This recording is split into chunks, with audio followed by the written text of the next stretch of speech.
Good morning, everyone. Good morning, Good morning, Rabbi. We are learning Mishnayos Erevin, Perek Zayin, Chapter 7, Mishnah Yud Aleph, Mishnah 11. Okay, so we know that when it comes, whether we're talking about an Erev Chatzeres or a Shitufei Mevuos, that whoever is participating has to have a share in the collected food. So here we have the following case. A person goes to let's say a shopkeeper or a baker, depending on what kind of food he wants to buy, and he's going to be buying a portion of food in advance that food should go towards the Erev. Mm-hmm. So like the assumption is going to be you've got this baker and everybody's going to have to be buying, everyone has to buy a loaf of bread in order to participate in the Erev Chatzeres. So he goes ahead and he prepays. He goes over to the baker, he gives him X amount of money, he says, I want to buy a loaf. And when people come to buy bread for the Erev, give them my loaf to be my portion in it. Mm-hmm. Sounds pretty innocent, right? Mm-hmm. But there's a problem with that. The problem is the fact that according to rabbinic law, you cannot buy movable objects with money. You cannot acquire movable objects, what we call metaltalin, with money. That means if I pay you money for an object, according to Torah law, it works. The rabbis had a reason to say it, to make it not work. And therefore, you cannot actually acquire the movable object until you lift it up, until you pull it to you. But giving the money, of course, you got to pay for it, but giving the money itself is not a form of acquisition. So when this guy gave the money towards the loaf of bread that he wants to be his portion of the Erev, there's seemingly a problem because it doesn't work. Don't forget, he said the way I want it to work here is we're not talking about a case where we had before, one person, you give it to another person, the other person acquires it for the others. That's not what's happening here. He is buying a loaf of bread to be used for the Erev. That's what he wants to do. But the problem is that we know that ma'is, which means money, doesn't buy movable objects. So the Mishna says like this. Naisin adam ma'ah lechenveni. A person can give a ma'ah. Ma'ah is a coin to a shopkeeper, which he would be giving money to the shopkeeper, let's say, to participate in the shituf mevuos, when you can use any type of food. V'lanachtoim, or to a baker, which is what you need for the Erev Chatzeres. Kadei sheyizkala Erev, in order that he should give him a share in the Erev, which means that when people come to buy the bread, their breads for the Erev, that you'll tell them, here, this is so-and-so's bread, this is so-and-so's participation in the Erev. The Mishna says you can do it. A person can give a coin to the shopkeeper or to the baker so that he will give him a portion in the Erev. Divrei Rebbe Eliezer, there is a Rebbe Eliezer. Even though typically we say that monies do not acquire movable objects, Rebbe Eliezer is of the opinion that here the Chachamim made an exception to their decree. They said that for the purposes of being able to make an Erev, we do revert back to the Torah law of money acquiring because we want to make it easier for people to participate in an Erev. As the sages wanted to do. They wanted to make it easy to participate in an Erev, and therefore their enactment of money not being able to acquire movable objects does not apply when you want to participate in an Erev. That's the opinion of Rebbe Eliezer. But the Chachamim say, nope, the money does not get him a portion in the Erev, because according to the Chachamim said that the exception was not made, and therefore money doesn't acquire movable objects. He didn't acquire anything for the Erev, and therefore has no part in the Erev. Umaidim, but the Chachamim agree, b'sha'ar kol adam, that when it comes to other people, that there the money will get him a portion. Now what that means is like this. It means that The case, I'll read it from the Bartanura. Baal Habaya Sha'amru Leichavera, Halech Ma'azu, Uzacheli Be'erev. You go over to your friend, not a grocer, he's not a baker. You go over to someone and you tell him, take this money and get me a portion in the Erev. And he goes ahead and he does so. Okay, let me just get okay. If he paid another person who was not a grocer or baker to acquire a portion of the Erev in his behalf, I gave you money and I said, go and acquire a portion in the Erev for me. Go buy, whatever it means, go buy, whatever, I'm giving you money, get me a portion in the Erev. Now, when he gives him that money, what's he doing? Is he paying him for the bread? He's not paying him for the bread. He's paying him for his services. Do me a favor. Here, I'm paying you to do me a favor. Go acquire a portion for me in the Erev. How he's not going to use, the money is not being given to acquire the portion. The money is given to this person in order to do him the service of acquiring. How is he going to acquire? Whatever he's gonna go ahead and acquire something for him. Not with money, whatever way he's going to do it. He's going to go to the baker and he's going to pick up a loaf of bread for him, and that's how he's going to have his portion of the Erev. If you're giving money to a grocer and you say, take this money for the bread, it's understood to mean I want to buy the bread.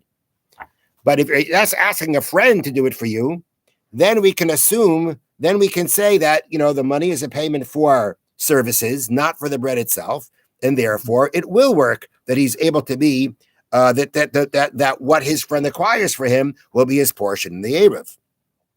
Since the person giving them was not buying food, but simply paying someone to arrange an Erev for him in the proper manner, by making a proper transaction, the food contributed by the agent did belong to the one paying him. The agent acquired the not as a payment for the food, but as a fee for his efforts. Okay, so therefore it works. Now, the next part of the Mishnah continues. So again, they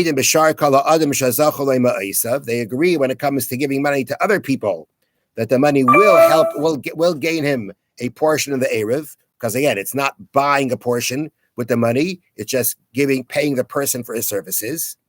And then the Mishnah says, again, continuing in the Chachamim, Shein ma'arvin la'adam elamidaitai, because we only can make an Erev for a person with his intent, but with his consent. Mm-hmm. Now, what that means is like this. The Mishnah at this point is kind of veering off a little bit from what we was talking about before. In the first case, when we spoke about the baker, you're going to the baker, telling him, I want to buy a loaf of bread, and I'm buying it to be mine, and do me a favor, make sure it becomes part of the Erev. But you're buying the loaf for yourself. The problem is, though, that the implication of the Mishnah is that when you're giving money, when you gave the money to this baker, that there's no way that he can maybe kind of turn things around a little bit and help you out. Let me read to you from here. The ruling of the sages implies that when the person giving them pays a grocer or baker, the Erev is invalid for him, even if the shopkeeper makes the Erev himself using his own food and grants possession of it to all the residents of the courtyard, including the person who paid him. Meaning, in the first case we had, you're paying a grocer for a loaf of bread. You're telling him, do me a favor, when the people come to buy bread for the Erev, tell them, this is so-and-so's bread. This is his portion. But now we're talking about a different case. We're talking about a case where the storekeeper, the baker himself, is a resident of the courtyard itself, or alley. When he sees that it is necessary to make an Erev or Shituf, he gives his own food on behalf of everyone and grants possession of it to all the residents of his courtyard or alley as the Erev or Shituf.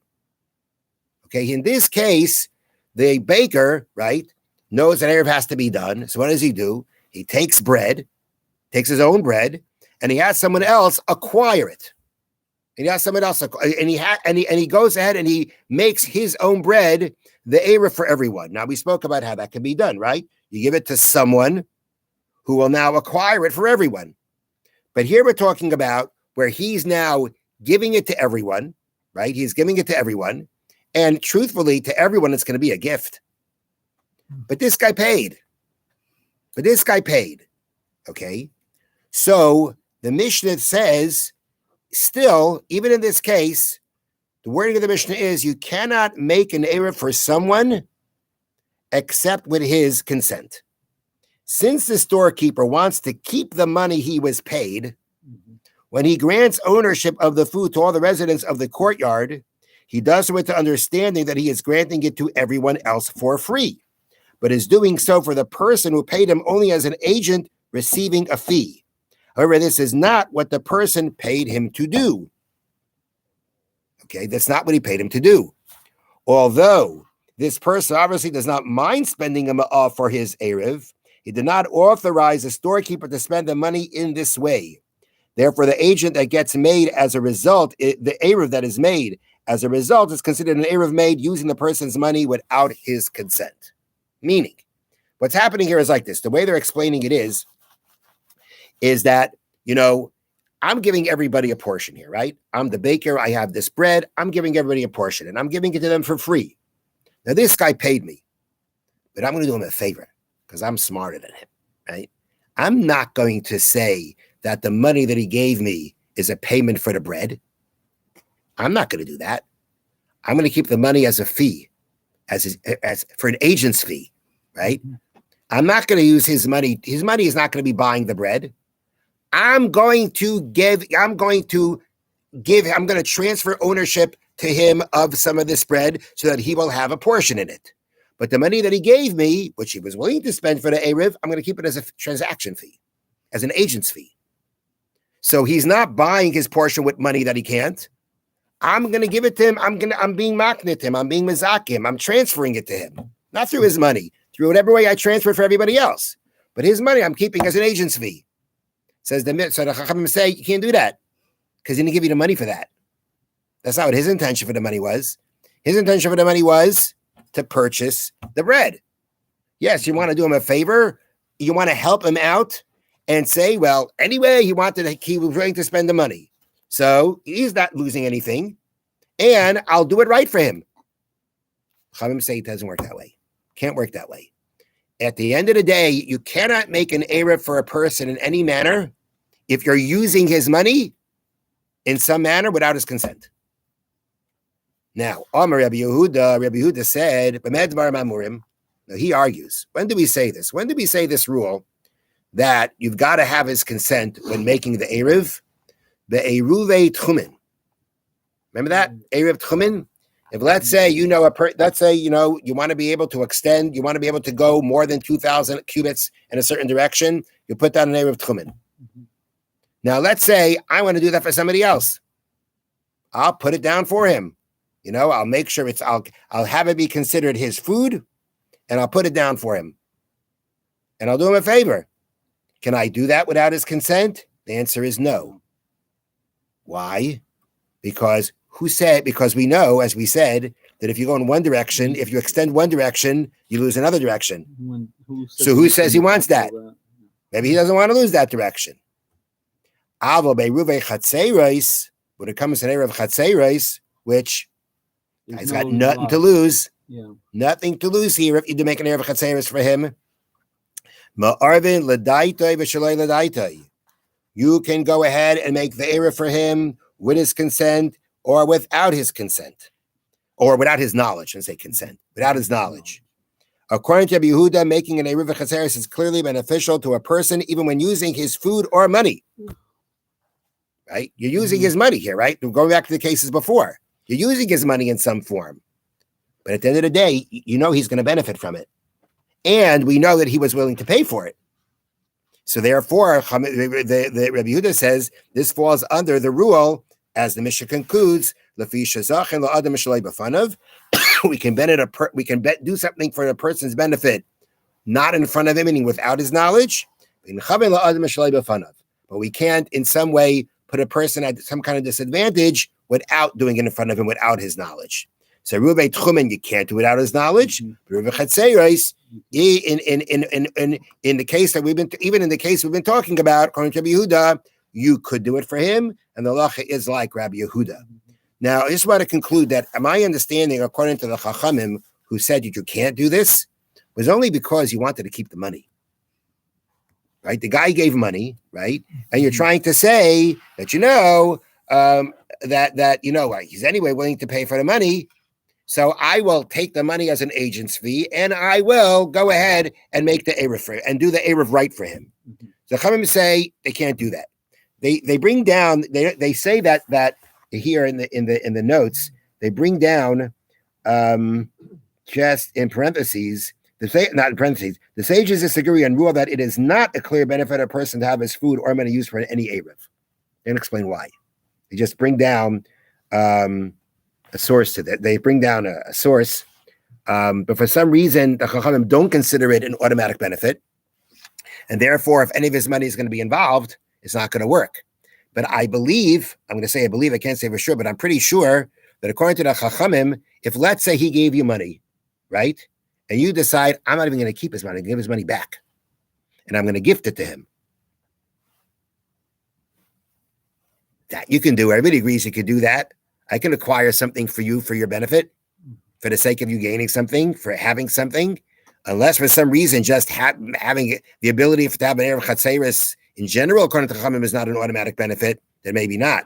But the way they seem to be explaining it here, they mentioned since he wants to keep the money, we're talking about he wants to keep the money. So that seems to be the issue, according to the Chachamim, in this case, to say, well, then we can't call it an automatic benefit. But if you're going to give him back the money and you're just going to acquire it for him for free, seems to me, I believe, according to the Chachamim, even the Chachamim would agree that it works. But that wasn't the case here. Here the case is he gave the money and you want to keep the money. You just want to change things around. There the Chachamim say it doesn't work. Buddha says it still works, and that's the halacha. Have a wonderful day. Thank you, Rabbi. Thank you, Rabbi.